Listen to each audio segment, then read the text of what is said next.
Welcome to a new week and a new episode. This episode has been up and ready to go for the last couple of weeks, but I just felt like there was something that didn't feel quite right. I felt I was out of alignment recording it. So I took a step back, did some inner work, and then I leaned into sound therapy, journaling, movement, yoga before my workouts, added in yoga nidra, all this extra stuff. Is it extra, or are these things that I should have been doing all along? Because now I feel very much in alignment, but my life is looking out of alignment.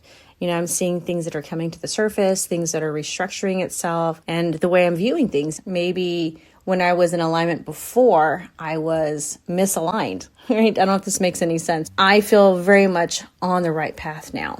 I'm getting better at producing episodes more in alignment with the flow and the frequency that feels more in alignment with me. My name is Behringer, and I am your host on the Personal Shaman podcast, where I share holistic methods and modalities. My whole idea is release, reset. We're releasing trauma stored as tension through our physical body, our mental mindscape, and then reset ourselves and get back on path. We're scraping away the calcification of life and conditioning. And so what is today's episode about? Today's episode is a guided visualization technique.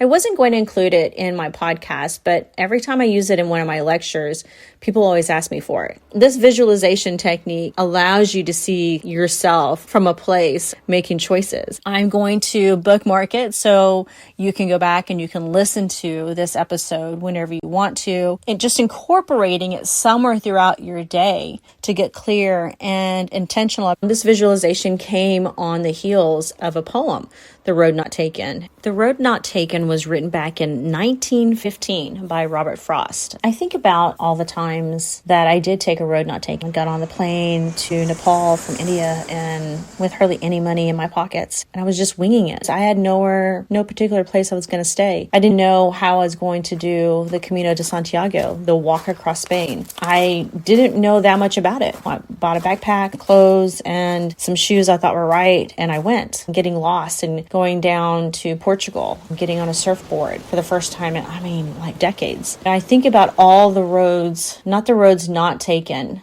but the roads I took that seemed like I was never going to take these roads, and how much it changed my life. So, The Road Not Taken by Robert Frost, written in 1915. Two roads diverged in a yellow wood, and sorry I could not travel both. And be one traveler long I stood, and looked down one as far as I could, to where it bent in the undergrowth. Then took the other as just as fair, and having perhaps the better claim, because it was grassy and wanted wear. Though as for that, the passing there had warned them really about the same.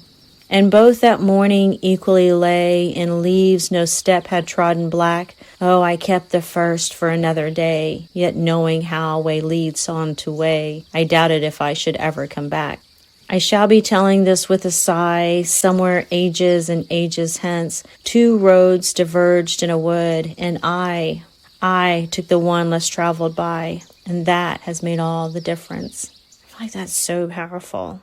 One of the parts that really stuck out for me was the second paragraph, when it says, then took the other as just as fair, and having perhaps the better claim, because it was grassy and wanted wear. Though as for that, the passing there had warned them really about the same.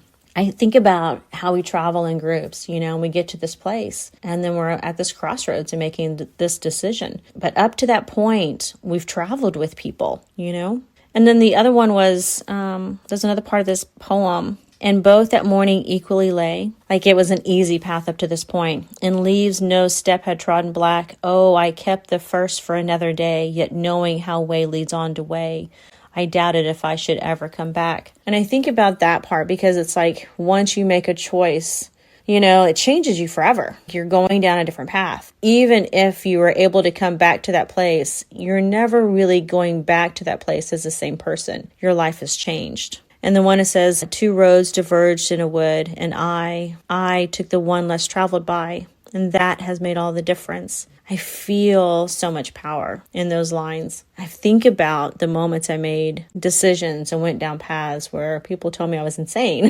like, how are you going to do this? You sound crazy. And I did it anyway. They were the most life-transforming choices and paths, decisions I've ever made, my life has forever been changed. And the frequency that my body emits is different now. I didn't really experience the frequency of gratitude that I could recall or that I could go back and recapture till I was in Nepal. And I remember exactly where I was at. This is after freezing, in this mountain. And I thought, oh my gosh, I'm standing there and I can hear the children way down below in the valley of Kathmandu, and they're singing. I could hear them singing a Jason Mraz song and the sun coming up over Everest. My heart just felt so open. This tremendous amount of gratitude began to flow through me. And I knew that I wanted to recapture this feeling. I didn't want to lose this feeling. I wanted to bring it back home with me. I knew that the relationships that I had back home that I was struggling through, they could be healed through this vibration, through this frequency, this energy. I believe when we write down things we want to accomplish, something that we're grateful for, we bring in this frequency, we bring in these possibilities. We start to shift the way we see ourselves. And I think just this visualization and knowing that there's opportunities that you may not be fully aware of that are present in front of you. Before we move on, I want to share something that I have been wearing for the last couple of years, and it has truly enhanced my wellness journey. WaveWatch is a wearable device designed to deliver resonant frequency therapy, helping to balance your body's natural rhythms. You don't need Bluetooth, Wi-Fi, or an app to use this watch. There's this built-in speaker on the back side of it. If you're interested, check out the link below. Use code POLLY, POLLY 100 at the checkout and save $100 off the cost of the watch. I am fully aware that I have taken you on this journey through rabbit holes of my storytelling just to get you to this point of experiencing the guided visualization technique. I consider it more of a meditation because we are accessing parts of our mind that I feel is normally asleep. There's parts of us that we need to really dive into this relaxed state, this frequency of being guided through this process of seeing yourself making choices. So without further ado, we are going on a journey. I appreciate you listening to this episode, getting to this point. We're going to begin this brief guided visualization. So if you're ready, to lean back and close your eyes. I want you to observe the weight of your body where it connects to the surface and get current. Focus your attention to how your body moves while you breathe. Tune into the more subtle aspects of your breath.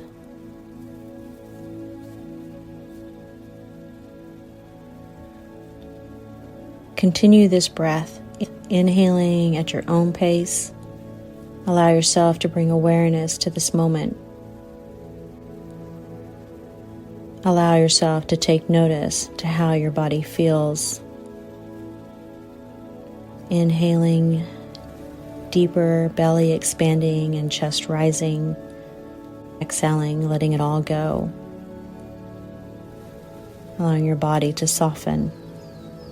A younger version of yourself is hiking through a beautiful forest of green, lush landscapes. The sun is shining through the trees. The air is crisp and clean. Birds singing overhead. You're abruptly confronted with a fork in the path. You pause. Placing your hands in your pockets, you look back and forth between the options before you. As you hesitate, images from your possible futures flicker past. A version of you wading into the ocean. A version of you walking along a stretch of road. You see yourself riding a bus, talking, sharing conversations with strangers with foreign accents. You see yourself sharing a beautiful kiss, a long embrace, and the softness of their hair. You see yourself working, the sunset in the distance, peacefulness surrounding you. You hear yourself laughing and other people laughing alongside you. You hear the crackling and the flickering of a bonfire, the soft dunes, the night sky. You see yourself running, laughing, your hands touching the grass, tall weeds, leaves from the trees. You see yourself weeping, your heart full and content. The series of options resolves at last into a view. You see yourself from afar, like you're watching a movie. You see yourself with your thumb out on the side of the road. As a car slows to pick you up, you realize the driver is the version of yourself from the crossroads. Only now you exude a form of confidence and energy of life well lived, full of adventure, accomplishment, and abundance. Your heart feels full. You, the driver, smile slightly, as if confident in the life you've chosen and happy to lend that confidence to you, the fellow traveler, the version standing at the crossroad. Allow yourself to take a big breath of air in, then let it all go. Exhaling, softening the body. Before you begin to open your eyes, I want you to think of one thing you've been longing to do. I want you to repeat to yourself, I'm going to do this. I am doing this. Take a big breath of air in, and then let it all go. Slowly open your eyes. Welcome back from your meditation, from this guided journey that you just embarked on. How do you feel? How does your body feel? How does your mind feel? How does your energy in you feel? Do you feel different? I hope you found inspiration in this episode to support your healing journey. I'm really excited to continue this adventure on the Personal Shaman podcast with you. I just want you to remember, Personal Shaman podcast isn't about me becoming your shaman. It's about you becoming your own through the practices that will help you transform what's holding you back and help you heal, overcome, and move forward. If you enjoyed this episode, please rate it and review it. It really helps others find this community, and share this episode with friends, family, or anyone you might know or think of that could benefit from this practice. Don't forget to subscribe to my email list to receive updates, exclusive content, upcoming in-person classes, Zoom classes, our annual retreat, more podcasts, online courses. There'll be a link below. Once again, thank you so much for being here. I'm Behringer, and this was Personal Shaman Podcast.